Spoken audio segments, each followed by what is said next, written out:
If your doctor tells you you have any of these things I'm about to mention, just know that CS is the safest option, because vaginal delivery may not be possible or may be unsafe. Number 1, placenta previa. This is when the placenta covers the cervix, blocking the baby's exit and risking severe bleeding. An absolute indication for CS. Cord prolapse. Not only is this an indication for emergency CS, this is a medical emergency, because if you don't act fast, you may lose the baby. Cord prolapse happens when the cord comes out before the baby, cutting off oxygen supply to the baby.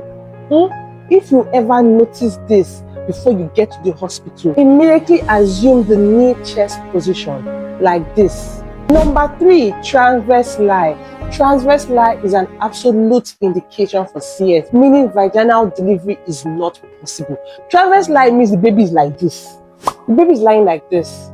So it's not possible. Number 4, breech presentation. See this footling bridge?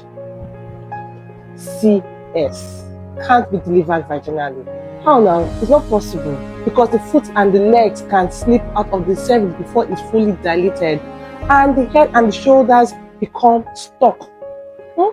Elective CS, baby. Number 5, severe cephalopelvic disproportion, severe CPD. This is when the baby's head or body is physically too large to fit into the mother's pelvis. So when your doctor tells you, oh, baby is too large for vaginal birth, this is why.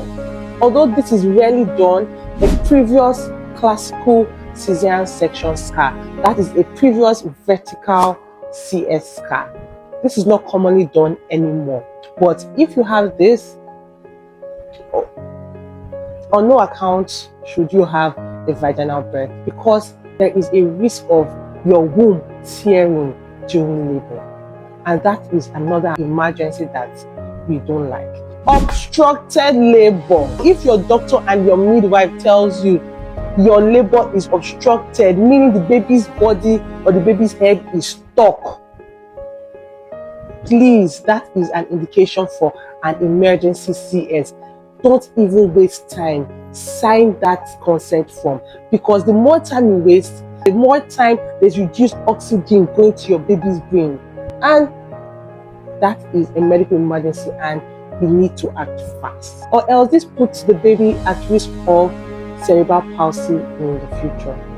Active genital herpes, that is having sores or blisters on the genitals at the onset of labor.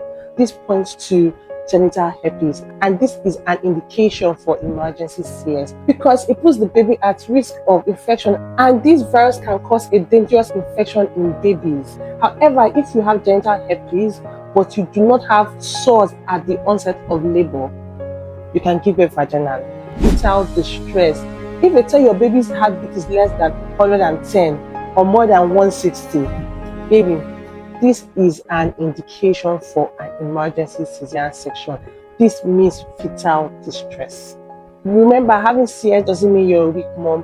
Having CS is also a normal way of giving birth. 2 ways to birth a child, either vaginally or through surgery, and that's cesarean section. Like, share, and follow for more. Now you know.